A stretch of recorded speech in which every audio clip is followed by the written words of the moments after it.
If you can't sing it, you're not gonna be able to do distortion on that pitch. If you're struggling to sing something, doing it with distortion, at least when you're learning distortion, it's gonna be a lot harder to do. Once you understand distortion, you're gonna realize, oh, I know how to turn on distortion. I know how to place my voice just right. Then I can sing this high note I couldn't normally sing and add a little distortion. Now it's easy. So it's a spectrum. The better you get at distortion, the easier it's gonna be to sing the higher notes and adjust them in ways that help you do distortion on even the high notes.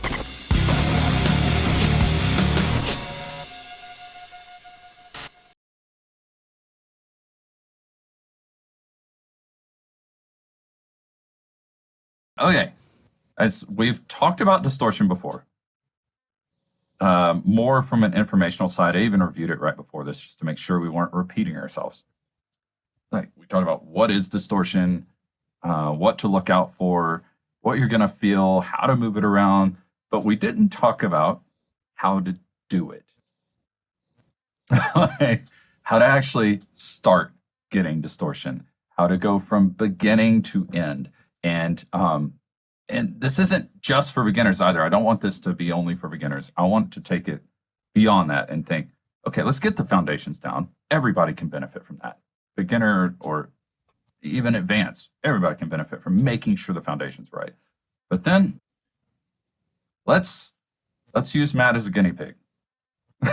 And we already talked about this, so it's all cool. Yeah. Let's use Matt as a guinea pig and take him as somebody who can already do distortion. Dude, Matt, you've taught some people some amazing ways to scream and stuff. Like I've been on those calls too. You can teach distortion. You understand it. You know how to do it. Just you're at that level that most singers are when it comes to distortion of, okay, I can do it, but I want to do it better. I want more options. I want to make sure that I'm doing it right. I want to make sure that I'm comfortable. I want to make sure I'm doing the right exercises, like that level of it, which I think everybody's going to benefit from. And I know we're going to learn some stuff from you today too concerning distortion because we all teach really differently. So like we teach the same methods, same goals. Right. Mm-hmm. Like we all share the same values, but we describe things differently. I think that's so cool. Yeah. Yeah. Mm-hmm. So absolutely. Let's start out with the first thing people need when they're getting into distortion. And I personally think that's coming down to the foundations of singing. You're good with breath support, and they can take our rock singing essentials course, become part of the community, unlock the rock singing essentials course and go through that. Just go through the free stuff in our community, even get the basics down, get the essentials of breath support, placement, and making sure you're out of your throat when you sing, and even the warm-up side of it. And we'll go over a little bit of the warm-ups today for sure, but just making sure they're in a good spot. And that's really not what this podcast is about. It's not about the foundations of singing. It's about the foundations of distortion. So the first thing I would say is if you can't sing it, you're not going to be able to do distortion on that pitch. If you're struggling to sing something, doing it with distortion, at least when you're learning distortion, it's going to be a lot harder to do. Once you understand distortion, you're going to realize, oh, I know how to turn on distortion. I know how to place my voice just right. Then I can sing this high note I couldn't normally sing and add a little distortion. Now it's easy. So it's a spectrum. The better you get at distortion, the easier it's going to be to sing the higher notes and adjust them in ways that help you do distortion on even the high notes. Anyway, so what do you guys think? What are kind of the foundations they need to have down before really diving into this?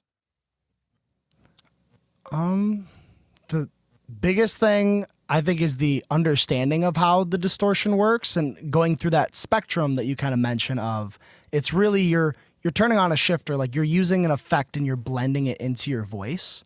And so having a strong foundation of the singing ultimately is what you need, but then understanding that you're pretty much, when you're moving into a distorted note, you're adding, more notes to what you're singing, eventually like 1 to 2, and sometimes the insane singers will have 3.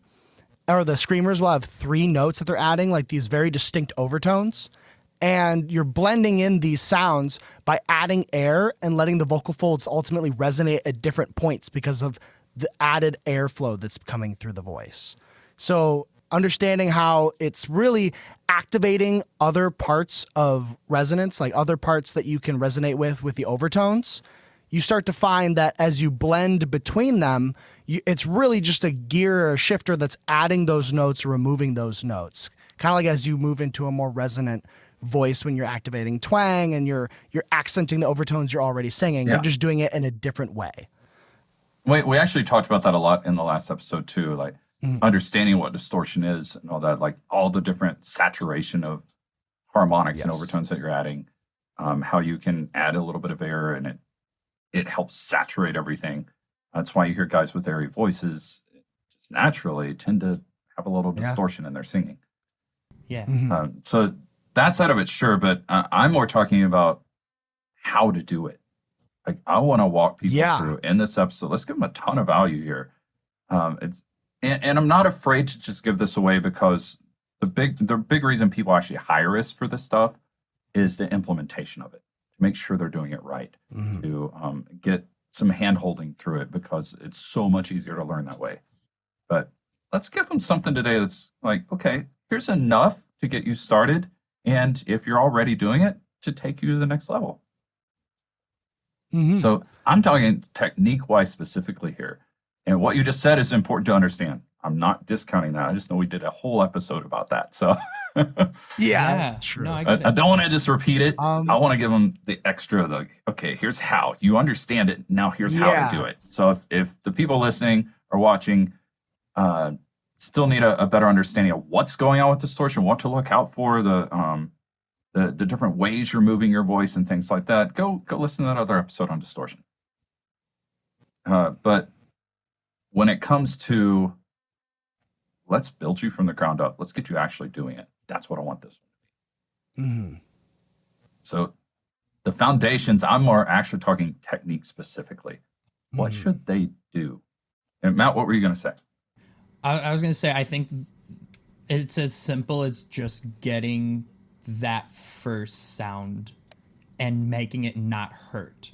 So like we have this perception in the beginning because it sounds like it's when you're listening to someone scream, it sounds like they're forcing, they're grinding, they're doing all this extra stuff that in reality they're not doing. So getting conscious control of the false folds, I think, is a really good way to start with that. And you know, we can start that with not clearing the throat per se with like a voice, but like a. So yeah, I would say the first thing is just getting comfortable making the sound without actually grinding the vocal folds and actually make it hurt. So if that's walking around your house and just getting that conscious control of the false folds to make that sound up here nice and comfy, that in my opinion is the first step. Getting the sound out of your throat or focusing on it, on the growl coming from your throat, placing it more in the soft palate. I feel that so much more resonating in my soft palate and almost, weirdly enough, coming out of my nose than I do in my throat. So what I was saying with what you were talking about, Matt, was the grinding is what to watch out for with that. So we need to walk them through even how to do that. How to make even that sound. What do you guys normally teach when you're first getting people started in distortion? At least, let's say, so we don't go over the 300 different ways we get people into distortion. What's the one you see work the most? Just the very foundation of it. How do they start making that sound? Yeah. I see a lot of people when they come to me to learn distortion, they have messed with it a little bit and they usually get into this like place of fry. They're just up there and then that's what they know. And then like, I've seen the videos, the people on YouTube, they say fry is how you get started. So a lot of people have that as like something they've practiced a little bit and probably can activate with a few repetitions of exercises of locating it and just letting your voice essentially break as you're holding a very soft note, moving into more of your singing voice. So I have a lot of that approach that I take with people, where I have them start with just getting that sound. And So that's then as basically they you're move you're into- so light. You're so light that it's So just frying. Okay. Yeah, I'll use that too. like you just let your voice essentially go, and you can achieve that a little bit easier by using this idea of compression, which ultimately you get into compressed and decompressed for singing and for distortion and screaming. And as you move into understanding how that works through techniques of dynamics like mezzo voce, where you start with you can start to crescendo, work diminuendo. in the control of the resonance and control of the compression. And you achieve that essentially by balancing your breath support with holding back air, kind of an old man grunt of, oh my God. And as you start to move into letting that sensation go as you're holding a note, you naturally find this place where you get more resonance and you start to begin to control the compression in your voice. So to get the fry, you start applying that, and then you start letting air through. You're just holding back air, applying breath support like you would start singing it, but you let it just become air. And as just you to get clarify. into the fry, yep. Just to clarify, you just described 3 different things here that they're going to need to understand, and 3 different ways to get into it. So sometimes people going back, going into the singing, hey, and then getting And then softer and back. softer to get the fry. Hey. Sometimes it just goes to air.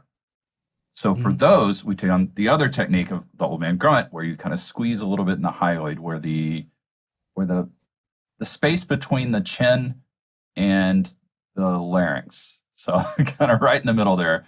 This So it's not it's not like you're closing everything off and grunting. It's just right in the front. Okay, so it's going to be a squeeze more in the very front.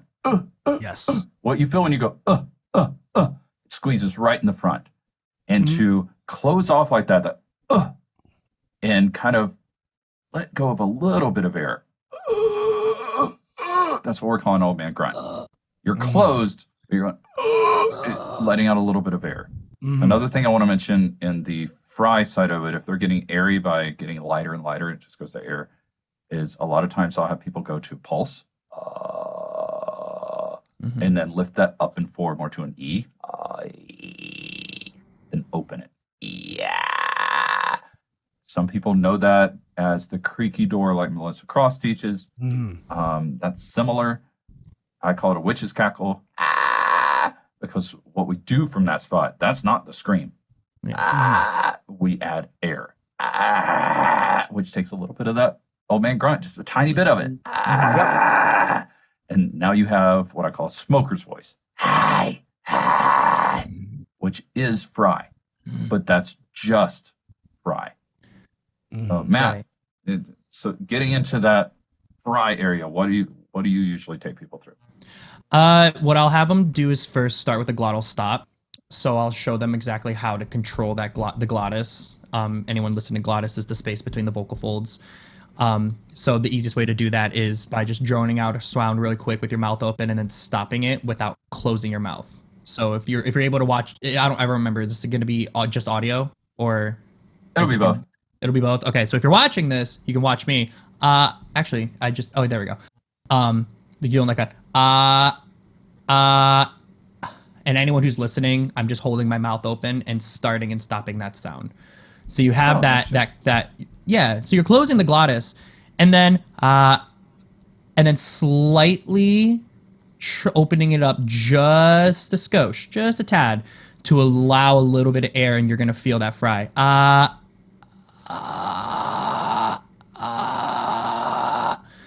So with that, then you can play around with Dre when we were talking about specifically just adding more air behind it to see at what point you can bring that before it kind of if you start to feel it kind of grinding into the throat or something like that. So and then we start getting different overtones, stuff like that. Good fry. Thank fry. you. Just to note there too, as I teach that method too, but it gets a lot of weird sounds sometimes. I teach it more as a glottal stop from breath, where you go, like you take just a half breath and then stop it from coming out. and then slowly release from there. It just happens that's exactly how I teach whistle voice. So that light compression of whistle voice is very much related to distortion. Because to get to whistle voice, you have to go through fry. So that's where you're just trying to get a little bit of air to come through. Yeah.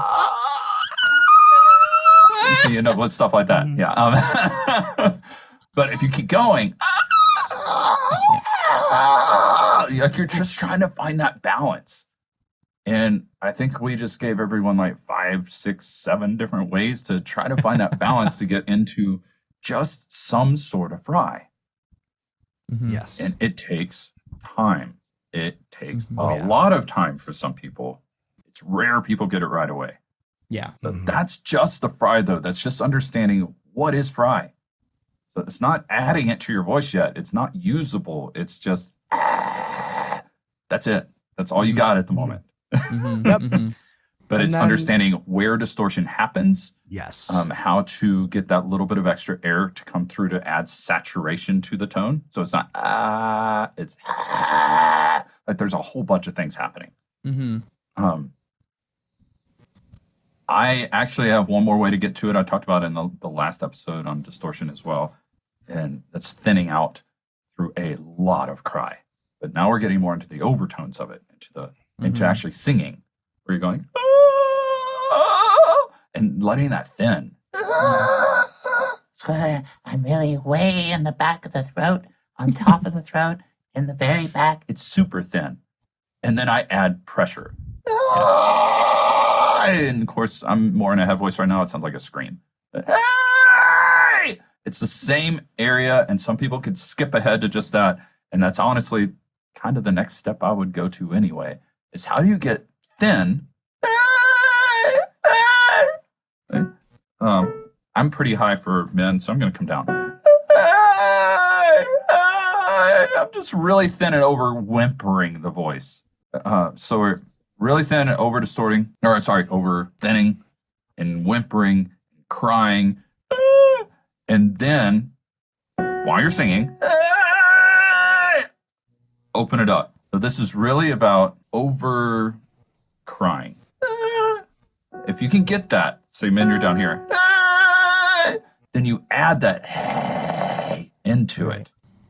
And you're going to notice that over crying thing, that and really overdoing it puts you in a position that's really close to that smoker's voice or that fry. And so it's up high for, let's say, women, you go just above your bridge. And a really good example of somebody who does this all the time is Maria Brink from In This Moment. Way over crying everything. It's so easy for her to get into distortion because of that. If you listen to The Fighter by In This Moment, that's mostly just her and a piano, so you can really hear what she's doing. And now she's kind of whimpering through everything. Like, that's so helpful. That's a great start for people. But there are still exercises that will take you an extra step there as well. I just don't want to run out of time here. So is there something on that next level you guys can contribute there or want to say about what you teach? So you have fry. What's the next step you walk them through? Usually I go through trying to do what you're kind of talking about, where you blend in their singing voice into it, starting from pretty much exclusively that fry and blending into the normal singing voice, but going first through the warm-ups of getting them in that cry position, which you can just do with the sirens. So, wherever this here, and then sirens, as you build it up, yawning, singing through a tiny straw and trying to sing light, get you more into that position. It's one of my students called it. It's like, oh, is that kind of like, I don't want to go to school today? I'm like, yes, it's exactly like that. Now he has the easiest time with distortion out of all of my students because he figured that out. Yeah. And so I take them through that exercise of compression where we get them to get into a fuller sound where it's balancing that compression in from,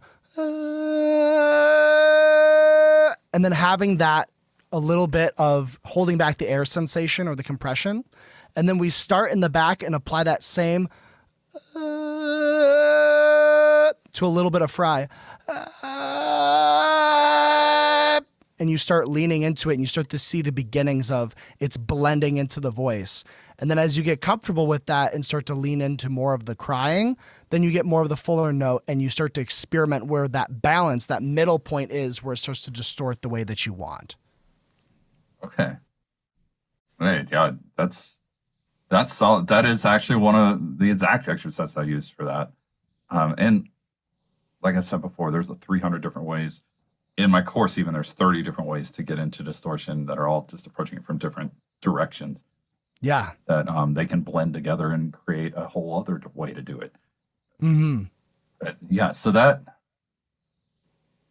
that's interesting. I have one thing to add to that too, but I want to wait until Matt has his say on this. So Matt, what is that next step you take them through? Whether it's a scream or grit? Okay, well, if we talk about getting more into grit, then I think I can add a little bit.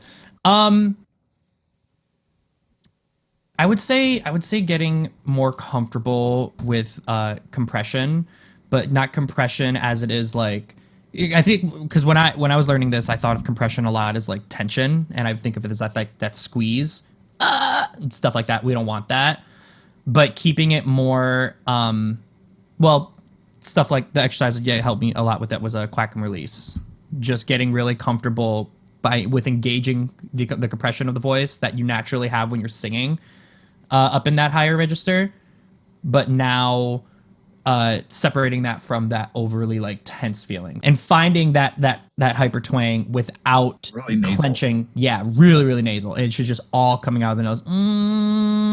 And you should be like annoying your dogs with this sound.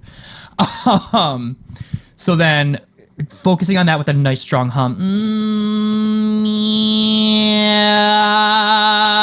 And you can feel how, yes, you have a lot of engagement. Specifically, we were talking about like under here, that the hyoid spot, the spot between the chin and the larynx. You're feeling that engagement down there. So once you have conscious control of that compression, you know what that feels like. Adding in that cackle, that witch's cackle that we were talking about before. Yeah!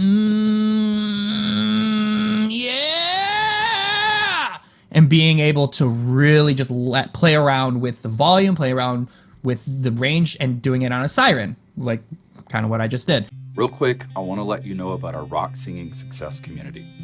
If you want a place to discuss this topic further or other topics, a place where you can improve your voice and your music career with courses and other resources, and even have a community of like-minded singers and rock and metal that are on the same path, those that support each other, encourage each other along the way, then join us at school.com/rocksingingsuccess.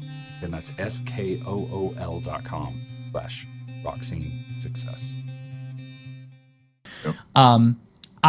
Funny enough, because you guys both have these approaches from head voice going into it, and that is something I've heard it works so well. I feel like I don't do that as well, and I struggle a lot with that approach. I don't know why. It's not because I know it's correct, and once I can do it, I'm like, oh, I can totally see how that works. So I don't know if you guys could maybe like help me feel a little bit more comfortable in that approach from the head voice getting into it. You know what I mean? Well, okay, there's a couple things there. One is the head voice that I usually use, or at least what I've given in this episode, is more from a place of yawning, like to get into cry and stuff. I wouldn't so much say I focus on head voice when actually teaching grit, or even the screams. Well, the screams aren't really anything but head voice, but so with grit, what I will do though is I'll try 3 different placements where I say, okay, let's do it down below your bridge. Let's go like, hey, and try to go, hey, and that feels more in the mouth. It's more forward. It's more compressed because things are getting loose down there. You need it to tighten up a little bit more. So it feels a little bit more forward. Hey. If they can't do that, and of course we walk through it a little bit more because you don't want to grind it. You don't want to go so heavy you grind. That just makes you cough. It's not good for you. Then I'll go up just above the bridge. Hey! If they can do that, cry into it. Well, you don't even need to overcry it. Just let's see if you can add the smoker's voice. Hey! If you can add that to it. And Then I also test above the bridge. Let's try it in head voice. Hey! Most people don't get that. But if they can already scream. I can work with them on that a little bit more. If they can get that a little bit, what's happening is, hey! I call it head voice edging grit. Wow, I can't even speak. Yep. Is they're singing in head voice and they're still adding grit. Hey! But there's so much less muscle involved. It's easier for some people to start learning it there first. Yes. That makes sense. Okay. But when it comes to what most people experience, it's right above the bridge. Hey! And like learning how to combine those. And I'll get into another exercise for that in a second too. For women, that's going to be like up here. Hey! And thankfully I can do that now. I couldn't do it for a long time, even when I was teaching it. I couldn't do that on that note because I just wanted to go for it. That's not the way to do that. You have to thin out. You have to start to feel like you're in a little bit more of a mixed voice, and then you add the distortion. So I'm going to walk through a really quick exercise here, the one I've seen work for the most people. So I love how you guys approach that. This is a way that kind of combines everything we talked about. Okay. I got it from a teacher called Daniel Formica. I'm probably saying that wrong. I apologize, Daniel, if you're listening to this. But I got this originally from him and then expanded on it and taught more of the foundations that go with it and stuff. I call it an alternating grit exercise where you sing, hey! For women, that's going to be like, hey! It's pretty high. So, hey! And then do the smoker's voice, do the fry. Hey! It's a separate phonation. And then go back to clean singing and cry even more into it. So it's, hey! Hey! Hey! Hey! Hey! And there's a point where they feel like they might be in the same area. Let's see if we can add the fry to that overcried voice. Hey! Hey! Hey! Hey! And the thing with that is it takes a few weeks to get down. It takes a few months for some people, or for most people, honestly, 2 or 3 months to do that on command. Hey! Like, so this alternating exercise, it's like, you're going to get it once, maybe. And it might take you a couple days just to get that. Hey! It's like, oh, there it is. And then you won't be able to do it again. That's just how the voice works. Yeah. So you're going to try again for a whole other day, and then you might get it one more time. And then the next day you'll get it twice. And the next day 3 or 4 times. And then it just starts building because you're building a very, very, very fine motor skill. Like when you first learn to write. Like I tell my students, when if you're trying to learn to write with your non-dominant hand. Oof. Like you can't even follow the guidelines in that huge alphabet book. You can't even do that at first. Because it's so foreign and such a fine motor skill. And over time, that gets smaller and smaller and smaller until you write so small that your 8th grade history teacher complains you can't even read it with glasses and magnifying glass. But anyway, that's just to give you the idea that it's getting finer and finer motor skills, and that takes a long time. So there you have multiple ways to get into just the foundations of getting grit. Right above your bridge. And knowing that it's coming from understanding the fry, understanding even that type of compression, getting a better feel for, Matt, what you talked about is the like, and being able to get more nasal to get closure, so you feel the difference between constriction and compression. There's so much involved here. Knowing how to add a little bit of airflow but still stay closed, so you feel like you're holding back just a little bit. Not that you're not confident, not that type of holding back, that you're not letting the air all come out at once. Like that's holding back just a little bit of air. Yes. The conversation you're saying about like not letting the air get away from you. I use the metaphor of a like a drain pipe valve, and you're just kind of closing it up ever so slightly. You don't want to close it so much that you feel all that pressure and it's gonna burst, but you want to close it up just enough so that everything goes out. Close it up, shut up just enough so that everything is and just focused out the spot that you're supposed to be.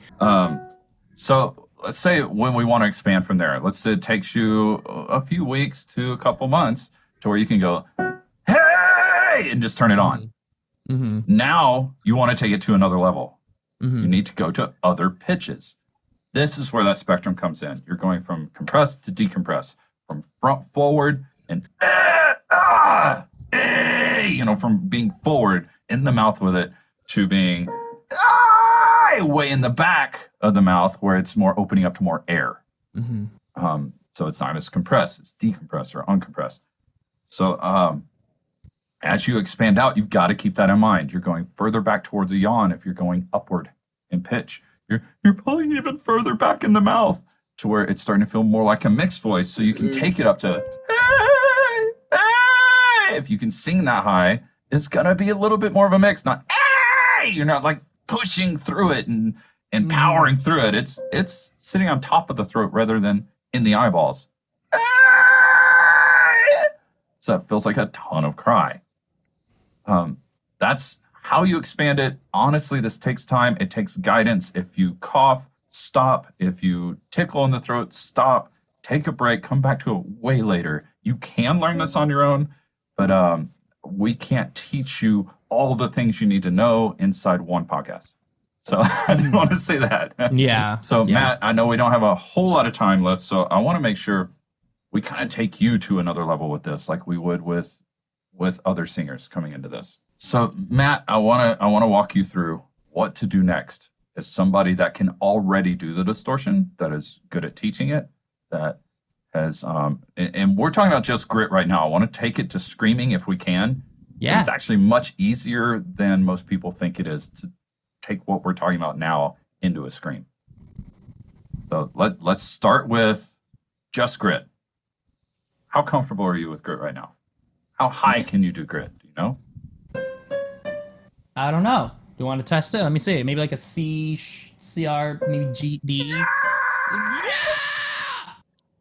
Oh, awesome. Yeah. What about down where everybody else is starting there? Yay! Yay! Okay. And how about even lower? I'm just still walking people through what I would do normally. Hey! Hey! Yeah, so I call that like Metallica grit. Yeah. Yeah. Stop at 2 notes. Off to done. Okay, so you're good at it. What do you think you need to help take you to the next level? Because I think we all understand this and we haven't said it yet. Mm-hmm. But I think it needs to be said that distortion is a shape of the vocal track.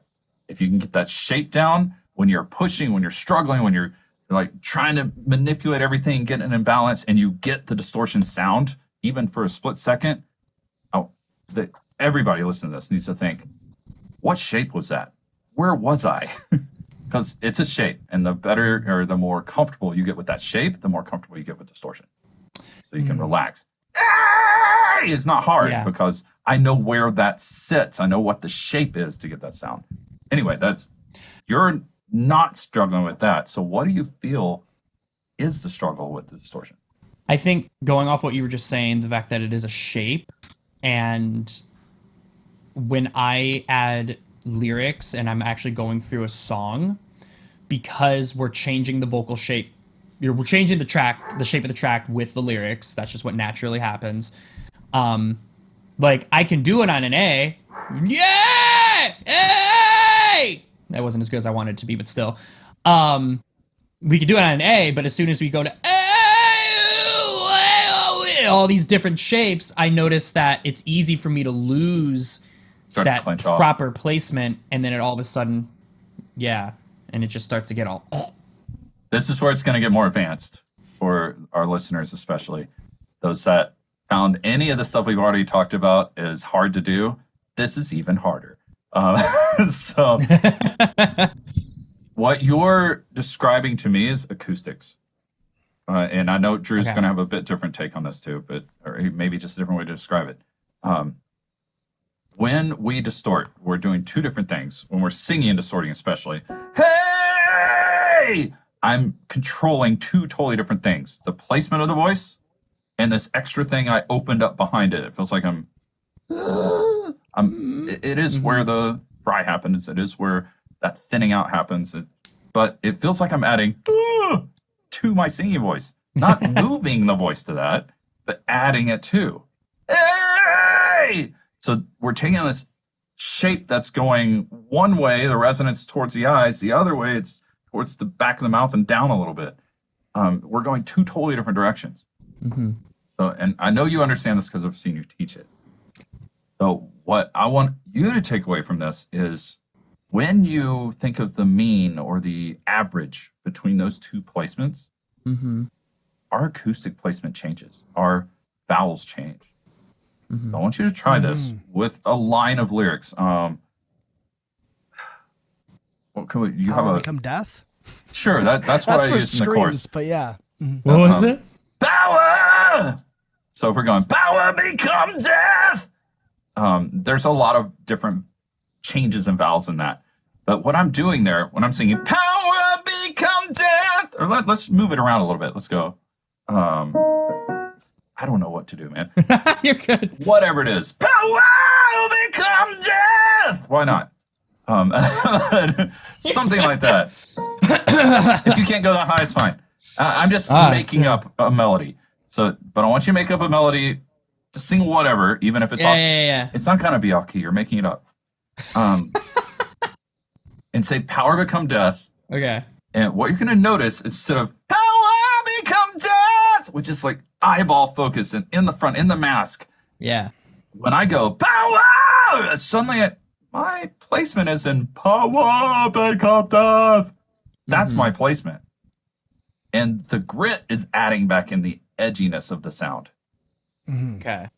So I'm somewhere between where my normal singing voice is and where that grit happens. Yeah. I'm like right between those with my vowels.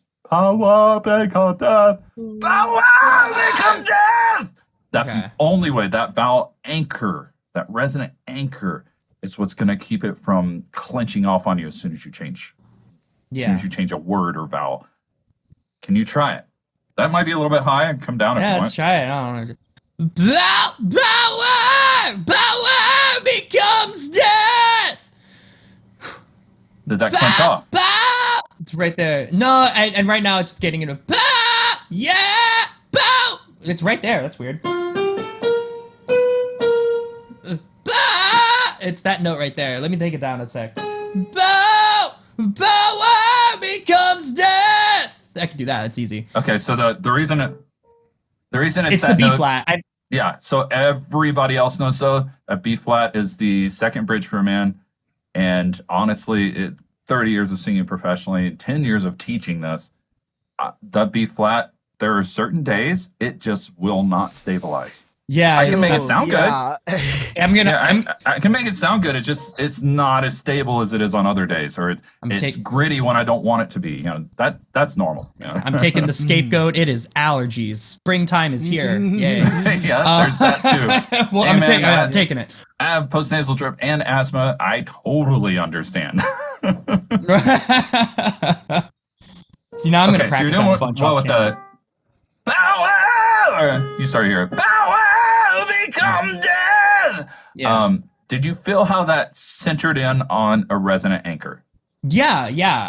I felt it lock in, like you were saying, right around here, where I was middle of the mouth. There you go. Power becomes death. Yeah, I could. Yeah, sounds good. I gotta try it again. Power becomes death. Yeah, I could do it. Okay. Yeah, it's there. It takes a bit to warm up too as well. No, we haven't been singing for hours, so. Well, and something I noticed, but why that worked for me just now, and why because we're talking a lot about what's happening up here and focusing a lot on here, but on the resonant anchor on the resonant anchor. Yes, sorry. Okay. Yes, for the listeners. Not everybody's seeing this. So. Yeah, I got to remember that. We're talking a lot about the resonant anchor and everything. So what's happening up in the face, up in the mask? I noticed that as soon as I engaged down in my stomach, I know you might not be able to hear me. I'm going to pull a microphone. As I engaged and added that support, because I knew where it was supposed to feel, what it was supposed to feel like, but as soon as I clenched and engaged down, kind of forced You know what I'm talking about? Yes. So they're, and I'm not a big proponent of pushing down and out for it, but I totally understand what you mean. Yeah. So like I like to lean through the diaphragm and have that visual a lot more. But what you're talking about, I call bracing the core. Yeah. It's not that you're upping your mass a whole lot, it's you're bracing. Mary Zimmer, she calls it planking because it's the same type of bracing you do with the core as you would when you plank. Yep. That's an awesome way to describe it. So you need that little extra in the solar plexus, in the upper abs, or even just your whole core belt. Yeah. Yeah. Tends to squeeze a little bit. And the reason that's happening is you're steadying the airflow. Since you're holding back air to get that grit, Yep. you need a very steady airflow. Otherwise, it goes, yeah, you don't want that. Yeah. You got to brace. Because now I have a very good balance between compression and air support. Yeah. Yep. That's what I was They feeling. help the each second other. I got down. Yeah. The second I got it down, I was like, oh, that's because, So we're talking about a more that in between resonant anchor, which is going to feel like pressure in the middle of the soft palate, middle of the mouth, like going straight up. Mm-hmm. Power, sounds ridiculous to say it, but power, yeah, like that's totally in that spot. If I'm trying to find one spot to hold on to, that would totally be it. Yeah. Versus clean singing, power feels more forward. Yeah. Yep. It Yeah. is a lot more forward. It follows that natural C shape that the vowels want to pull you in as you go through your range. And then kind of denying it and making it an L will help you get up to those upper notes as you do the distortion. That's an interesting way to describe it, man. What do you mean by the L? So I think of it as like as you want to kind of move back, it gets more and dopey, kind of like where you're like power become death as you're back there more than power become death, and then you lean into that. Where as you want to go up and clean sing power become death, it's much more forward. And as I release back and force that C shape to become more of a straight up L, Up and back. There you go. become death. And then it becomes more resonant with what you're doing because you're honoring where it naturally has to sit to distort, but then you're also using the distortion itself to bring you that presence that you lost from being in the face when you're clean singing. Oh, dude, yeah, there you go. That's exactly how I describe it. So that L shape that you're describing is a little bit more on the side of somewhere between a yawn and a whimper. And that's what thins out the voice. Yeah, so when you yawn, it's up and back. Yep. Yeah, it opens up in the back. Yeah. That's totally And it. you're crying in it. Yeah. Like you have that all built into it. Oh my God. Yeah. And just so the people listening know, just because we're over whimpering this stuff where you can hear what we're doing, you don't have to do that. That's the offset. I could do the same position without making the glottal release. Yeah. It's not hard. Yeah. It's just when you're relaxed and we're trying to describe it and we want you to hear where we're placed, we're going to do the glottal release. Yeah, it gives you that familiarity of what you're using, because that's what's letting go is the fact that you're holding on with that compression, holding back the air. That's good stuff. That's really good stuff. Okay, so that should get you a little bit more relaxed in it, Matt. 100%. Just so other people know they can go forward, and I know you can do this. Let's say you're on the F sharp,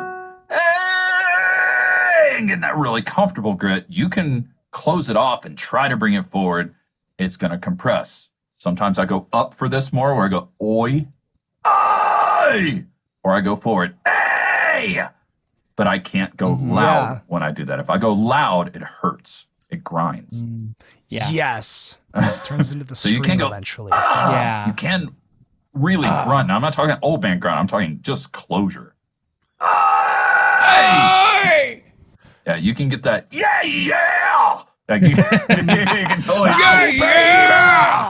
Yeah. So or you think more Static X. Yeah, you push it. Ay. It's a harsher sound, and there's some bands that take it up that high. I've heard Corey Taylor do some. Yeah. David Draymond from Disturbed. Yep. Hear them do this too. There's a few that take it up to here. Aye! Or think Lane Staley. I mean, it's totally compressed. It's belty. Right. But if you take it up that high in a more compressed, a harsher configuration, or you're putting a lot of pressure into it, you have to pull it up. It's like opening up like a parachute. You're pulling it way up on your head. Yep. Yeah! So it gets out of your throat.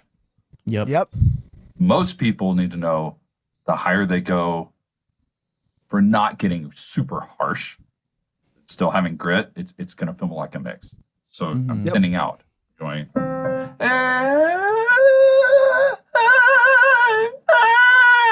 It's light. Yes, it's very light. Not it's heavy enough. Well, I'd yeah. say medium light. Let's call it that. That works. There's enough pressure there that I still have a full voice. It's not just pure head voice. Because adding grit to that, Yeah. I don't have my TAs holding me back. When you get up to an A sharp and try to do a B, it starts getting really, really tight. You try to go above that. I'm talking mostly men here. The women are going to experience around the C sharp D area. That is a mix. And Yeah. if you're in a good mix, you can keep taking that up higher. It gets tighter. It gets more taut. But yay! If you can sing it and you know how to thin it out, like we've been talking about, Yeah. you can distort too. That's It crazy, takes man. a long time to get that fine motor skill down to do it that high. Yeah. Yes. And just to reiterate, if you can't sing it, don't try to do that. Yeah. If you can't sing it comfortably, the distortion is going to make it harder. Yeah. Yep. That's for sure. Okay. So Matt, you sound great, man. Cool. I told you that before we started. You're probably way better than you think you are. No.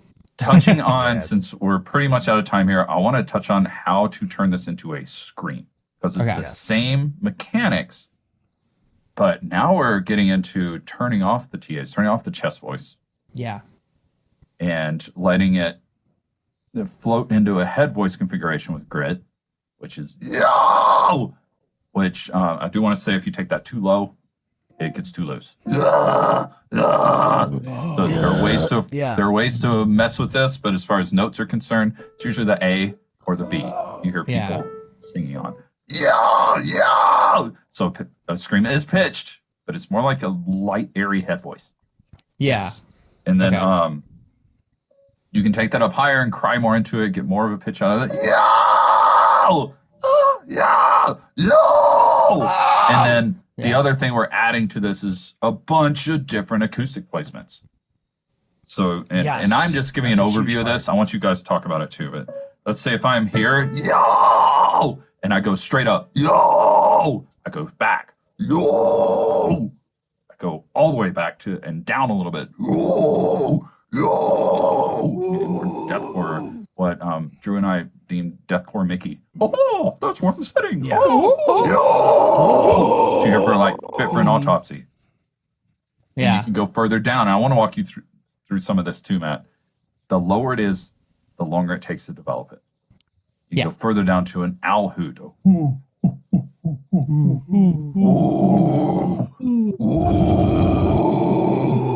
This is all still activating the false chords. Every bit of it's still activating the false chords. Just now my acoustics are right on top of my larynx, or in the larynx, really. Yes. You could go even further forward, Yeah, kind of where I'm at. and you start to get more of a growl out of it. That is the most harsh and takes the longest to get loud. So I do want to say it doesn't have to be loud. Yo is actually a little bit quieter than I speak. Yeah. Is still quieter than I speak. Yeah. And Yes. Yes. And I think that's getting that, that took me about a year to get it to that level. I could still do it and eat a microphone and sound good, but to get it Well, that's any why you see loudness them, they're all- whatsoever, it took a while. Okay. Yeah. So screams. I just did a really big overview of screams, Sarah. What do you guys do to get people into screams first? It's interesting. I haven't really worked with too many people who have been getting into screams, even though I know how to do it myself. I would say what I normally do in order to teach myself the scream was to get into that feeling of I'm letting go of the chest voice, really, the letting go of that compression and letting that note completely go. And the exercise I would do is starting with distortion and like this messa di voce of activating distortion, just feeling that sensation of what makes that difference of the clean singing and the distorted, and then just take that to the extreme where you say, because all the screams really are in like one octave. So you kind of find that octave, hey, or maybe a little, hey, up in, whatever that note would be. Nay! And you start to hear it flip and you're like, oh, okay, I'm letting go of something. And so I'm finding myself as I'm learning to kind of teach that kind of process, starting with, yay! Just starting getting familiar with the resonance or the placement I need for the distortion. Hey! Okay, there I'm starting to get it to feel more comfortable. Hey!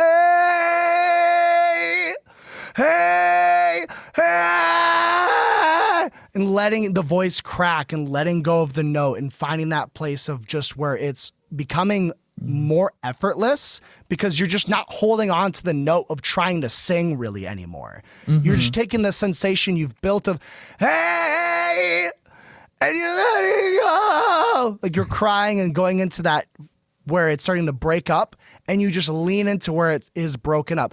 Hey! Yeah. So a couple things I want to note in what you said too. One, most people don't know what messa di voce is. It's just say that's usually crescendo, diminuendo, one or the other or both. Yeah. That's just a volume thing. You're going up in volume, down in volume. So just so people know what that means.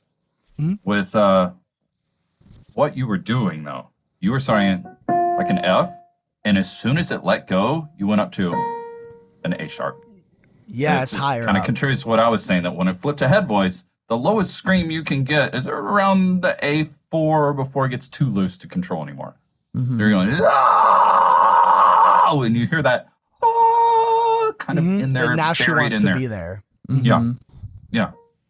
And I do want to say too, when I first taught you how to scream, we started up here because the A was so loose for you. You just wanted to clench down into it and grind it. Like you were going for more of a hardcore bark. And you couldn't get it to just turn off to the head voice. So we started just really to point out what I'm doing. Distortion. This is exactly what we did for Grit. I'm just in head voice. So I would start you there, get you over crying it. Yeah, it would start to become that was slowly so much easier for you. The difference with the scream is when we come down in pitch, it's not like we're just trying to sing a lower pitch. It doesn't feel that way. It's not because that gets too loose. It's the shape. It's relaxing. So those higher notes are tight. If I chill out, if I lower my mass a little bit, just try to just relax, the pitch comes down. That just comes from chilling out. And it's hard to go from a scream into talking.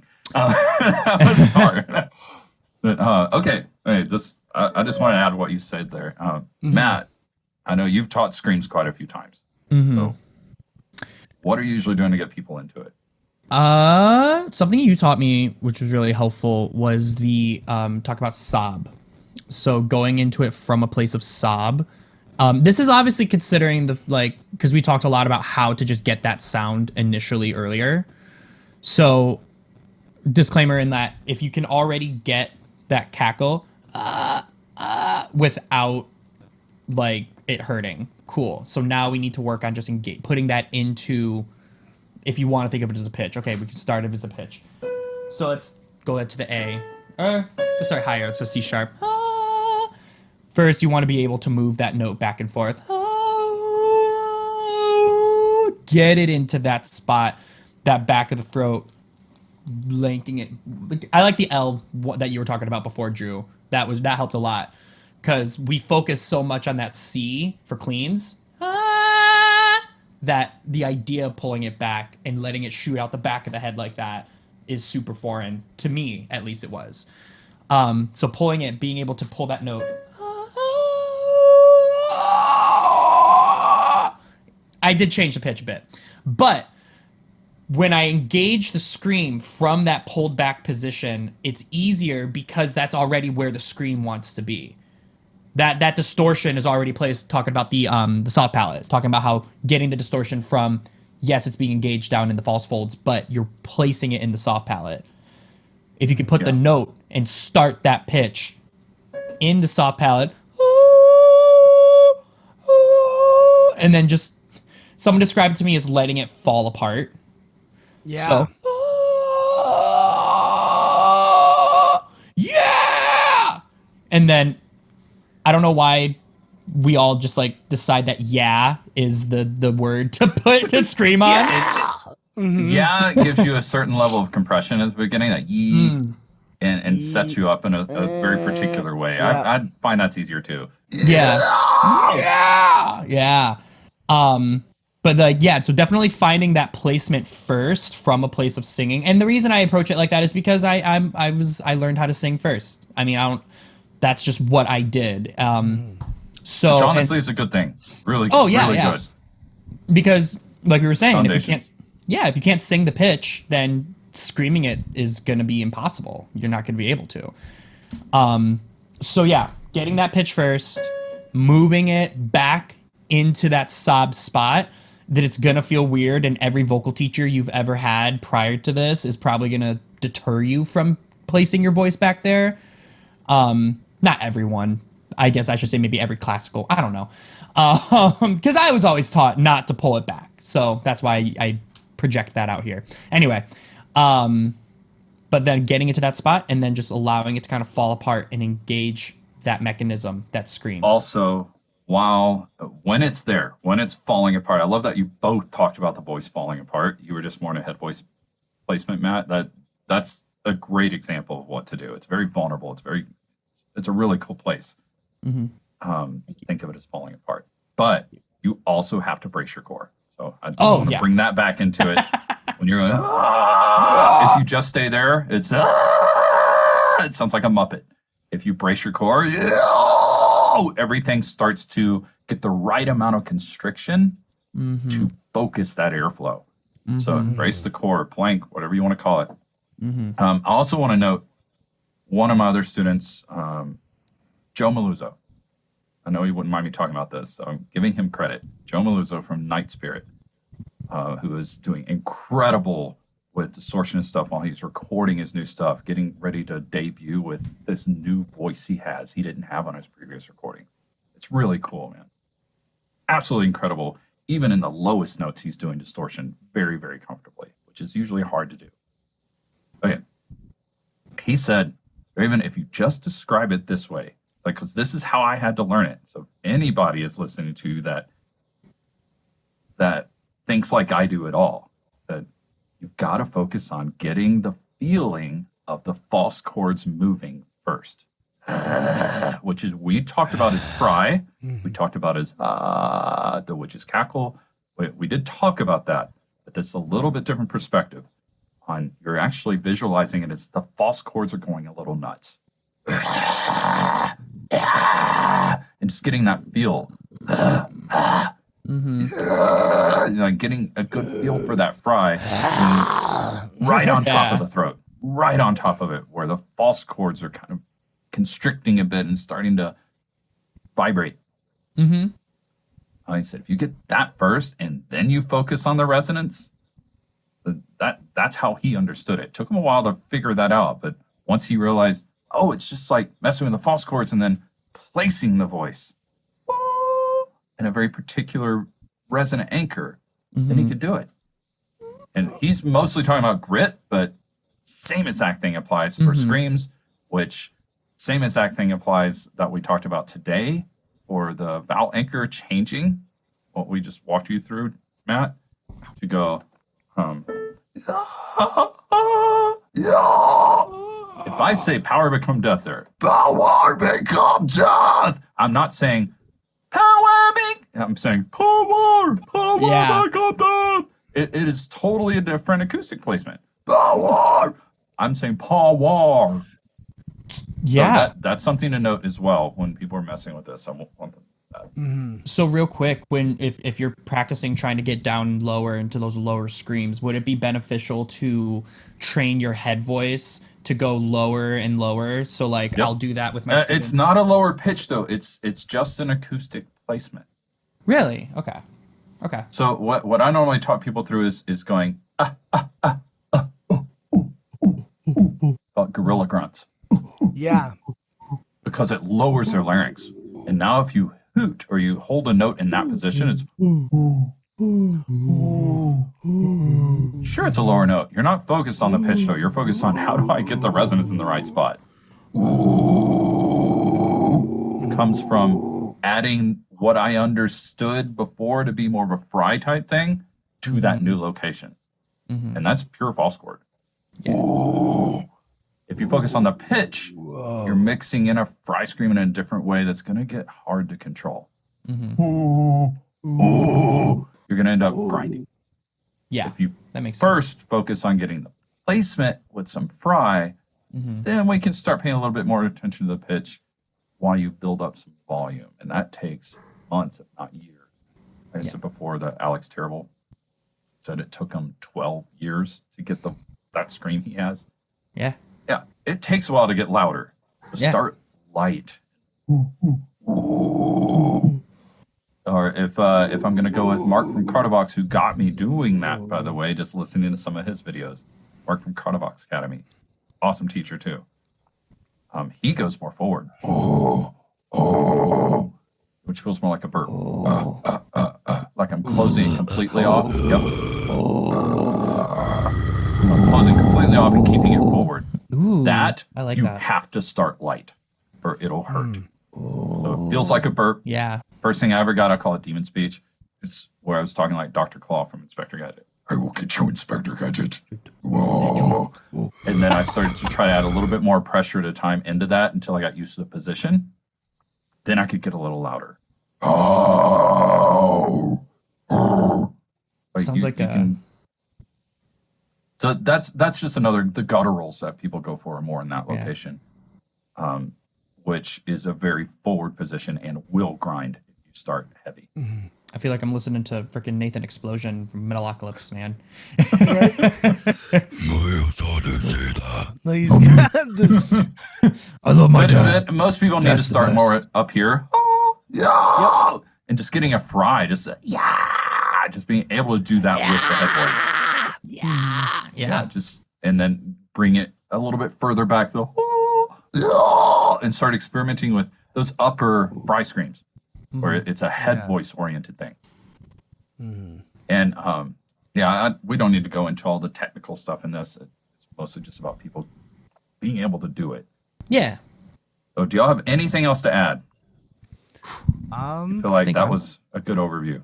I think I'm good personally, but The last thing I want to add is just with screams, and also it applies to singing too with distortion and clean singing, is you can approach your screams. Like if you think of Randy Blythe of Lamb of God, he's very expressive in how he screams. 5 different screams in one song. Yeah.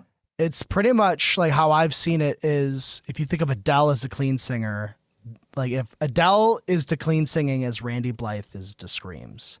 They change their placement a bunch. The mouth shape can dictate almost everything because you could be screaming like, power become death. And then when you add the more like mouth shape movement and placing the resonance in different places, power become death. Then you're able to like move it around and get more expressive with it. And you're approaching it as though you're dancing with it, like you're singing an Adele song, like you're moving everything around and being versatile with it. That's what I can say. Most clean singers don't do that. Most clean singers will stick to one spot. That's their sound color. That's what it sounds like. Most. Yep. I mean, Devin Townsend moves his voice around all the time, but most people would keep it in one spot. Very different with screams. If you like that one scream, stick to that one spot.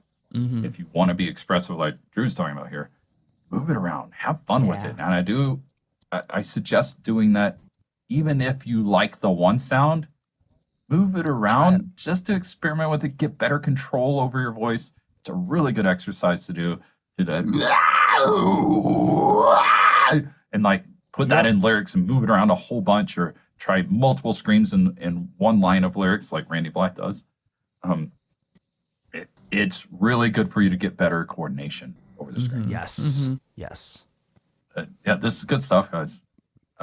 Matt, do you feel what we showed you is enough for you to work with to start to relax into distortion more? Yeah, I think the thing is just doing it now, and I have the theories, I have the way to get into it.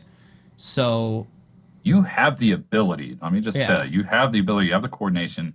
If all we had to do was talk about the acoustic placement, you're doing amazing.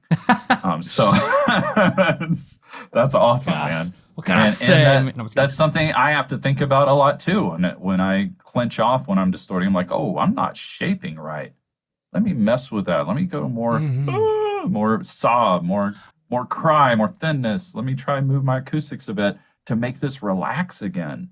Yeah. And you could do this for years professionally and still have to get some refreshers on how to place it right. Well, and I think going off of that real quick, I think it's worth noting again that like this is a really good example of that, breaking the myth that singing is all about just like natural ability and talent and whatever. Like, these are things you have to work on and you have to practice, just like you would with literally any other instrument. Singing is no different. You have to approach it like you would a scale on a piano or on guitar or anything. Like, take the time. Let me end that then with this, because I think this totally relates. And a really good ending is this takes months. If you're starting from zero, it takes 2 to 3 months to be able to do it on command. So you will be able to do it, but you're thinking about it while you're doing it. And then it takes another 1.5 years to relax into it, to where you don't have to think about it anymore. That's a long time. We're talking almost 2 years here before you don't even have to think about it. You can just do it whenever you want. Sometimes when you don't want, it just happens. You know, whatever. It's just, so give yourself time, give yourself patience, give yourself time working on it. And it doesn't need to be a regular training routine. This could be something when I learned to scream, I did it every chance I got. I would do it until I couldn't do it anymore because it was starting to hit my throat and make me cough. Then I would wait until I didn't feel that in my throat anymore. About 6 hours later, I'd do it again. 10 minutes, 15 minutes, and I would cough. It wouldn't work anymore. I'd wait a few hours and do it again. You know, it's just, the more you experiment with it, the more you play with it, the faster you're going to build that fine motor skill. Awesome. Well, thanks, guys. Now remember, if you want a place to discuss this topic further and other topics too, a place where you can improve both your voice and your music career with courses and other cool resources, unlockable resources even, and a community of other rock and metal singers on the same path. We'll support you, encourage you along the way, just a cool community to be with. Then join us at school.com/rock singing success. Now, over my last 30 years as a professional performing musician, music career coach, and rock singing coach, I've helped hundreds of in-person students and thousands of students in my courses. So I created the Rock Singing Success community to offer you even more help on your journey. Again, that's school.com/rock singing success. That's SKOOL.com/rock singing success. Join us there. Let's continue this discussion. See you there.